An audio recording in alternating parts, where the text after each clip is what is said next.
Bonsoir à toutes et à tous, bienvenue dans 85 Chrono, une émission durant laquelle on va parler essentiellement basket avec notre expert Quentin Retailleau. Bonsoir Quentin. Bonsoir Aurélien. Et avec nos deux invités du Vendée Chaland Basket, Antoine Michon, le coach. Bonsoir Antoine. Bonsoir. Et le capitaine de l'équipe, Kevin Bichard. Bonsoir Kevin. Bonsoir. Donc le VCB qui a enfin, j'ai envie de dire, terminé cette saison de National 1 et encore cette saison qui n'a pas été jusqu'au bout. Il n'y a eu que la première phase de jouer, mais vous avez conclu cette saison avec un match face à Tours samedi soir. Avant de revenir sur ce match de Tours, quand je dis enfin, vous le dites aussi tous les deux, ouf, ça y est, c'est terminé. Oui, c'est vrai. Ouais. On en avait un petit peu, ras-le-bol. On a eu la chance de jouer, alors voilà, on ne peut pas cracher dans la soupe, mais ça devait se terminer le 13 avril, cette première phase. Bon, on a fait un mois de rab et puis avec entrecoupé, donc ça a été dur mentalement. Voilà. Ouf. Kevin, même chose? Oui, c'est surtout psychologiquement que c'était difficile cette saison. On a l'impression d'en avoir vécu plusieurs en une seule. Donc voilà, comme il dit Antoine, enfin en vacances, ça fait du bien. Alors on va faire le bilan de cette saison forcément particulière en raison de la situation sanitaire. On va également parler de l'avenir de la saison prochaine. Mais on va revenir sur ce dernier match face à Tours. Tours qui a joué toujours la montée en Pro B et qui a obtenu cette montée en s'imposant Quentin sur le parquet de Challans samedi soir. Oui, qu'il l'a obtenu et puis qu'il l'a obtenu brillamment. Quand même, une victoire 109 à 92 qui a dominé, je pense, l'équipe de Challans samedi. Après, bon, ils n'avaient peut-être pas mis la même intensité, je pense, aux entraînements parce qu'ils venaient vraiment chercher quelque chose d'unique pour eux. Ça faisait 23 ans qu'ils n'avaient pas accédé à la Pro B. Donc voilà, ils vont retrouver la LNB et puis on peut que les féliciter. Ils avaient l'effectif pour cette année. Ils ont été bien concurrencés par Toulouse. Mais bon, Antoine, tu l'as vu samedi, ça a été compliqué face à Tours, du coup. Je pense d'abord qu'ils sont une très très belle équipe, il faut reconnaître. Voilà, nous on n'était peut-être pas au top sur ce match-là, avec les arrêts, la motivation. L'enjeu aussi n'était pas le même pour les deux équipes. Et je pense qu'ils le méritent. Toulouse aussi a fait un très très beau championnat. Je veux dire, ces deux équipes qui étaient en haut, mais Tours se structure depuis des années. On voit monter un petit peu une spirale plutôt vers le haut, avec des montées successives, un club qui est vraiment en phase... je dis vraiment de structuration vers le haut niveau. Donc voilà, donc c'est félicitations. Et puis je pense que toute la poule dira qu'il le mérite vraiment. Toi, Kevin, tu les voyais comme des concurrents vraiment à la montée. Et ça s'est vu samedi aussi sur le terrain. Au niveau de l'intensité, ils étaient au-dessus. Après, vous ne l'aviez pas préparé de la même façon. Vous aviez juste eu le match de Rennes avant. Puis un mois presque de coupure avant la fin. Vous l'attendiez quand même, ce dernier match. Mais c'était dur sur le parquet. Oui, c'était difficile puisqu'on s'attendait à ce qu'il y ait une différence entre la motivation entre leur équipe et la nôtre. On sait aussi que sur le papier, c'était une grosse équipe. C'était un match un peu spécial pour moi parce qu'il y avait mon petit frère qui jouait en face aussi. Donc c'était un peu compliqué de savoir que lui jouait quelque chose et qu'à tout moment, il pouvait tout perdre sur un seul match. Maintenant, ce qu'on voulait faire, nous, c'était respecter toutes les équipes et le championnat et jouer à fond en essayant de les embêter au maximum pour que ça fasse quelque chose de sympa à voir pour les gens et puis que surtout Toulouse qui attendait peut-être une défaite de Tours voit qu'on ne laisse pas le match et qu'on les respecte. Avec un duel des frères sur le terrain, léger avantage aussi pour le petit frère Jérémy, 18 points, 18 d'évaluation, et Kevin, vous en sortez quand même avec 17 points, 6 passes décisives, 15 d'évaluation. À noter quand même du côté de Challans les 29 points de Devan Thomas. Du côté de Tours, le meilleur marqueur, c'est Fabien Ateba avec 24 points. On va écouter la réaction du coach de Tours, Pierre Tavano, au micro de Sandrine Pelletier. On a fait le travail. Ça a été très difficile cette année. Une saison compliquée à cause des arrêts, à cause du Covid. C'était pas facile, à chaque fois il fallait repartir. On a eu aussi des blessés durant cette saison, donc il fallait réintégrer des nouveaux joueurs. Et à chaque fois qu'on intègre des joueurs, il faut repartir pratiquement de zéro. Et donc le groupe a montré qu'il avait du caractère. Et on n'a rien lâché en fin de saison et je suis vraiment content. Ça a démarré contre Toulouse, l'avant-dernier match où là on a été très bon. Et ce soir on est tombé contre un excellent Challans. Mais il fallait qu'on soit meilleur qu'eux et c'est ce qu'on a fait. On a été meilleur qu'eux. Si ce soir on n'avait pas été prêts, en pensant que l'équipe de Challans ne serait pas bonne, on aurait perdu le match. Mais par contre on était prêts ce soir. Ça, Antoine, vous l'aviez dit même avant le match de Rennes, par respect pour toutes les équipes de championnat, il fallait vraiment jouer jusqu'au bout. Vous aviez un rôle d'arbitre puisque vous n'aviez plus rien à jouer personnellement. Moi, j'avais dit aux joueurs, on va les rencontrer, des équipes, on va rejouer Toulouse par respect. C'est match professionnel, il faut toujours être sérieux. On jouait aussi sans Nemanja Kovanusic, donc on était quand même voilà, même au top, hein, pour battre Tours, il aurait fallu peut-être encore des joueurs en plus, hein, mais on en avait un peu en moins et on n'a pas réussi à les faire vraiment plonger dans le doute. C'est un peu ça qui a manqué sur ce match. Même si à la mi-temps, avec 10 points, finalement, tout restait jouable. Et puis derrière, bon, là, ils ont montré leur artillerie, hein, l'artillerie lourde, hein, sur le tir extérieur, où là, ils ont vraiment été très très bons, comme disait Pierre, là, vraiment prêts aussi mentalement. Et puis nous, voilà, on a vu que l'élastique aussi avait pété un petit peu à un moment donné. Et puis voilà, moi c'est juste pour dire un petit mot sur notre saison quand même, au-delà de ce match de Tours. Finalement, au début, on est parti très fort en prépa, puis derrière, on a subi le mur du championnat un petit peu. On a pris 2-3 petites claques de suite. Et derrière, on a relancé l'équipe, on a trouvé un rythme de croisière pour gagner, je crois que c'était 7 ou 8 matchs 8 matchs de façon consécutive, même si on aurait pu peut-être battre, on va dire, Rennes, qu'on aurait dû jouer dans la foulée, mais on n'a pas pu à ce moment-là pour des raisons Covid. Et je trouve que voilà, finalement, finir au milieu du tableau, c'est une bonne place. On a fait un bon championnat. Il faut aussi se rappeler des choses positives, parce que des fois, voilà, on perd, Tours fait la montée chez nous, plein de petites choses comme ça, mais finalement, au bout du bout, moi, je me rappellerai des bonnes choses, hein, des hôtels tout seuls, dans les chambres à manger, avec quelqu'un qui vient frapper à la porte. Enfin, voilà, mais ça, c'est le côté, voilà, un petit peu sombre de l'histoire, mais le côté positif, c'est finalement finir au milieu du tableau avec un groupe renouvelé à 90%. Alors on voit le classement, hein. Donc 7e place pour Chaland, 14 victoires, 12 défaites. Donc Tours qui monte en Pro B, qui même n'avait pas besoin de s'imposer à Chaland, puisque Toulouse s'est incliné face à Lorient, je crois, ce week-end. Donc pour vous, alors comme disait le coach, 7e place satisfaisante. Vous en êtes satisfait aussi, Kevin, de cette 7e place? Est-ce que vous ne dites pas que dans d'autres conditions, vu le potentiel du groupe, il y avait quand même moyen d'être plus haut? Oui, voilà, après, je pense sincèrement que la saison a été faussée un peu pour tout le monde, hein, pas que pour nous. Comme je disais il n'y a pas longtemps à une autre interview, nos séries de défaites sont arrivées après des périodes d'arrêt Covid. Alors, est-ce que c'est un hasard ou pas, je ne sais pas. Maintenant, je sais juste que c'était ces périodes-là qui étaient dures à gérer mentalement, physiquement, parce qu'on a fait beaucoup de préparation. Parce qu'à chaque fois qu'on s'arrête 15 jours, les mecs, déjà, ceux qui sont touchés par le Covid ont du mal à revenir. Puis les autres, il faut continuer à les entraîner, mais on n'est pas tout le monde à l'entraînement, donc c'est pas facile. Il y a des différences de niveau et c'est ça qui est compliqué à gérer. Une fois qu'on est dans l'intensité d'un match, qu'on les enchaîne, c'est plus facile de s'entraîner la semaine et de rester aussi intense chaque week-end.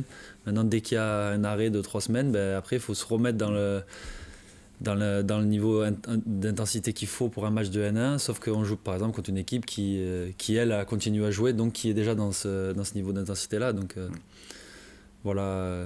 Je pense que je suis satisfait de cette saison, surtout qu'on a su revenir avec comme disait Antoine, cette série de 8 victoires d'affilée. On aurait pu peut-être faire mieux, c'est sûr, parce qu'à 5 matchs de la fin, on était là, on était en haut, on pouvait embêter tout le monde. Maintenant, voilà, on perd de peu contre La Rochelle en faisant un non-match. Ça ne nous était pas arrivé depuis un moment avant ça. Donc voilà, ça se joue à pas grand-chose. Maintenant, je pense que voilà, c'était une saison pas facile pour tout le monde. Alors, on reparle de Chaland dans quelques instants, mais on va s'intéresser au reste de l'actu basket, notamment la Ligue féminine. Alors, le RVBC La Roche a été éliminé en quart de finale des playoffs par le champion. Exactement, hein, au Final Four à Bourges. Donc, Basketland qui a clairement créé la surprise. Elles avaient fini 3e de championnat et elles ont été s'imposer. Elles ont sorti Lyon-Lasvel en demi-finale jeudi, puis se sont imposées en finale face à Montpellier qui avait battu Bourges précédemment. Donc voilà, une belle victoire de Basketland, emmenée par toujours Céline Dumerc, toujours présente dans le basket féminin. Après, du côté de La Roche, des bruits de couloir, mais rien d'officiel. Donc, dans les départs, toujours Clémentine Sanson qui va partir du côté de Tarbes, Caroline Herriot du côté de Villeneuve d'Ascq. Après, on va avoir Soana Lucet et Higgins qui vont partir sûrement à l'étranger. Et puis, on sait déjà que Tiffany Clark restera au club, que les deux jeunes, normalement, Meg Pedroso, Wiss Prono, et resteront aussi. Ornella Bancole reste au club. Donc voilà, après, ça va encore bouger. Le recrutement, peut-être est officiel, mais encore n'est pas sorti. Donc voilà, du côté de La Roche. Et après, du côté de la NM1, du côté des Sables, toujours ce qui reste officiel, hein, Yoann Perrochot qui sera plus l'assistant coach de Bakan Dumassi l'année prochaine. Donc voilà, il y a un nouvel assistant du côté des Sables qui va arriver. Avec le départ également d'Arnaud Imhoff. Oui, on en a pas parlé la semaine dernière.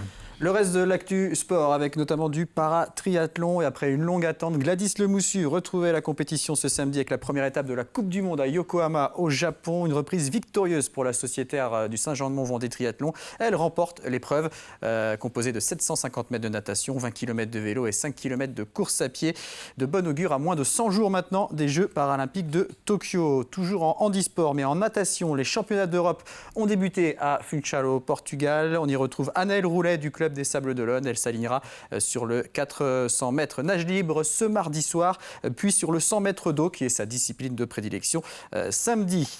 Quelques images d'athlétisme et plus particulièrement de saut en hauteur puisque la Fédération française d'athlétisme organisait un stage national de jeudi à dimanche à Challans. Il s'agissait de regrouper les meilleurs athlètes français de la discipline, des catégories cadets à seniors, des athlètes qui se préparent pour différentes échéances comme la Coupe d'Europe par équipe qui aura lieu fin mai, mais aussi les championnats d'Europe et les championnats du monde junior et espoir cet été. 2 concours officiels, féminins et masculins, ont été organisés jeudi. Concours féminin remporté par la junior Solène Cadieux qui a égalisé son record à 1m79. Et chez les hommes, c'est le champion de France en titre Sébastien Michaud qui s'impose avec un saut à 2m16. On va écouter justement Sébastien Michaud ainsi que Jérôme Lucotte qui est coordonnateur du saut en hauteur à la Fédération française d'athlétisme. Ils sont tous les deux au micro de Marie-Aimée Copleutre. Ce stage nous apporte justement la possibilité de nous retrouver ensemble, de se confronter, de voir l'aspect compétitif et entraînement, vu que ça fait très longtemps avec le Covid, donc c'est un moyen de lier l'utile à l'agréable, on va dire. Où j'ai fait mon record sur les dernières compétitions. Là actuellement c'est une perf correcte pour rentrer, mais bon, toujours un peu frustré, on va essayer de faire mieux la prochaine fois. Oui, c'est quelque chose d'important de reprendre comme ça un peu collectivement. Alors c'est vrai que la saison et les saisons ont été difficiles depuis un an. Après il faut bien dire aussi qu'ils ont la chance d'être listés au niveau, listés ministériels, donc ils ont pu quand même s'entraîner, on va dire correctement, et avoir quand même des compétitions dans l'hiver. Donc c'était important de les rassembler en ce début de saison pour relancer la motivation, leur montrer peut-être autre chose que ce qu'ils ont vu depuis un an, restant peut-être un petit peu près de chez eux, comme on n'a pas pu faire beaucoup de stages, et puis lancer pleinement la saison estivale.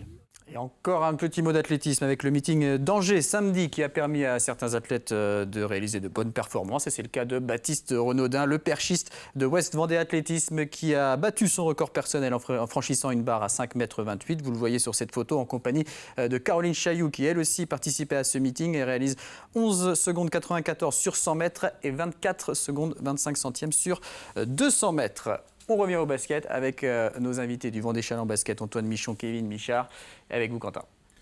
Après, je voulais revenir, Antoine, sur un joueur que vous aviez recruté l'année dernière pour jouer le maintien en play-down et qui réalise quand même une grosse saison offensivement, votre Américain, Devon Thomas, cette année, encore 29 points cette saison. Pour vous, c'était un bon recrutement pour l'équipe? C'est un joueur d'impact. C'est quelqu'un qui s'est mis au niveau de la Nationale 1 parce que finalement à la fac c'était pas vraiment un scoreur à Texas Tech. Il a confirmé de vraies qualités dans le jeu de percussion en particulier, de 1 contre 1, il a quand même beaucoup de vitesse et puis au fur et à mesure des matchs il s'est affirmé aussi sur son tir extérieur qui n'est pas vraiment sa force de base. Donc on a été parfois dépendant de Devon. Je pense que ce qui a manqué justement un peu cette année, c'est de savoir jouer un peu plus sans lui. Et on a été forcément régulièrement handicapé. D'abord parce qu'il a raté quand même 3 ou 4 matchs où il était blessé. Et là, on a souffert aussi. On n'a pas su s'adapter immédiatement. Il y avait une dépendance un petit peu à ça. Donc voilà, forcément que ça a été une très très belle saison pour lui, pour nous. Et voilà, on a apprécié. Maintenant, s'il y a toujours une petite question qui vient derrière, est-ce qu'on va réussir, je suis journaliste maintenant, est-ce qu'on va réussir à le conserver? Donc Devon a changé d'agent en cours de saison. Donc il voudrait lui jouer à un niveau supérieur, donc vers la Pro B, ce qui est complètement légitime par rapport à sa saison. Donc on va suivre on va suivre Divonne dans ses recherches. Et puis voilà, peut-être qu'un jour, il sera à Chaland. Peut-être que dans 2 ou 3 mois, s'il n'a pas trouvé quelque chose, voilà, moi je serai patient pour le joueur étranger de toute façon. Donc voilà, et on restera... quoi qu'il arrive, je veux dire, en très très bon terme, on aura vécu une super saison, malheureusement pas partagée par le public, parce que c'est quand même un joueur spectaculaire. D'ailleurs, c'est pour tout le reste de l'équipe aussi, ça nous a énormément manqué, de partager ce qu'on a fait en basket avec le public, nos supporters. Un petit mot pour PJB, parce que le chef des supporters de Chaland, il est vraiment en grand manque. Donc voilà, je lui souhaite un prompt, pas rétablissement, mais un prompt retour à la salle Michel Vrignot. Voilà, c'est ce qu'aura manqué un petit peu, et beaucoup même cette année. Kevin, on vous retrouvera en salle Michel Vrignot la saison prochaine. Oui, je serai là. J'ai hâte de retrouver un peu le public. Avec d'autres joueurs qui doivent rester. Je sais que Mathieu Bigotte devrait toujours être là. Du côté des départs, peut-être Alexandre Galin, qu'on sait qu'il va partir. Est-ce que vous pouvez annoncer d'autres départs du groupe ? Pour le moment, on discute avec les agents. Je n'ai pas fait une réponse un peu de Normand. Nemanja Kovanusic est sous contrat, donc Romain Dardenne, Kevin et Mathieu Bigotte. Donc voilà. Après, dans la constitution de l'équipe, je vais y réfléchir. Moi, je n'y ai pas trop réfléchi, entre guillemets, avant la fin de saison. Bon, ça devait être le 13, et puis après, on repousse les échéances, mais c'est toujours difficile de dire aux gens, rapidement. Dans tous les secteurs de jeu, il y a aussi l'intégration des jeunes joueurs vendéens, on va dire, vendéens formés au club. L'an prochain, je pense que je vais faire tout de suite une rentrée de joueurs. On a des joueurs qui sortent des catégories U18 France, qui ont commencé à jouer en N3. Malheureusement, ils n'ont pas pratiqué, mais eux vont rejoindre le groupe immédiatement. L'ossature de l'équipe sera autour plutôt de 8 joueurs professionnels et non pas 9. Parce que je pense que ça correspond mieux à la division. Je vais dire 8 en N1, 9 en Pro B, 10 en JP Elite, 12 en Coupe d'Europe, puis 15 en Euroleague. Si on fait pour la rotation de l'équipe, pour la confiance des joueurs et l'intégration immédiate de joueurs, parce que je voudrais aussi que notre formation au sein du club soit la plus structurée possible. On y met de l'énergie, on y met des moyens financiers. Donc montrer tout de suite que des joueurs formés à Chaland peuvent atteindre ce niveau-là dans un premier temps. Mais je veux qu'on reste compétitif. C'est-à-dire que c'est pas dire on fait que de la formation. Il faut un équilibre entre notre compétitivité de l'équipe professionnelle et puis notre structure de formation. Donc voilà, c'est là-dessus que je vais travailler dans les quelques jours à venir et puis répondre aux multiples sollicitations d'agents, etc. Mais il faut des joueurs aussi qui puissent jouer. On parlait du public. Jouer dans la salle Michel Vrignot la saison prochaine, ça ne sera pas facile. Elle sera sûrement pleine assez régulièrement. Ce qu'on souhaite forcément, et puis on le sait, mais il faudra que cette pression-là, on la supporte d'abord, et puis qu'elle soit positive, qu'elle nous porte, et non pas qu'elle nous mette une chape de plomb. Donc il va falloir de l'expérience, des jeunes joueurs peut-être des fois un peu insouciants. C'est ce qui est le bon cocktail pour l'année prochaine, je pense. Kevin, pour revenir justement au public, aux supporters, vous avez senti peut-être des moments, des matchs où si le public avait été là, dans des moments clés, le match aurait pu basculer autrement? Ah oui, clairement. On fait ce sport, moi je fais du sport professionnel pour jouer devant du monde et pour vivre ces émotions-là. Et c'est vrai que dans des matchs serrés notamment, il y a une action positive, un contre, un dunk, un 3 points, des trucs qui peuvent faire un peu lever la salle et faire basculer le match, mettre la pression sur l'autre équipe.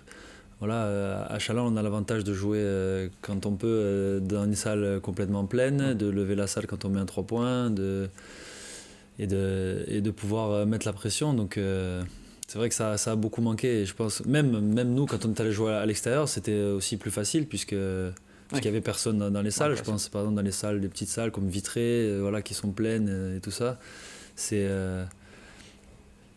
C'était quand même vraiment le point noir de la saison, c'est de jouer devant personne, quoi. Eh bien, on a hâte, nous aussi, de vivre des grosses ambiances de match à la salle Michel Vrignot à Chaland. Merci beaucoup à tous les deux. Un bel été, déjà, on peut vous souhaiter un bel été, une belle préparation de saison prochaine. Merci Quentin. Merci Aurélien. À bientôt peut-être pour parler basket, on ne sait pas trop. Merci à vous de nous avoir suivis. On se donne rendez-vous jeudi pour un nouveau 85 chrono.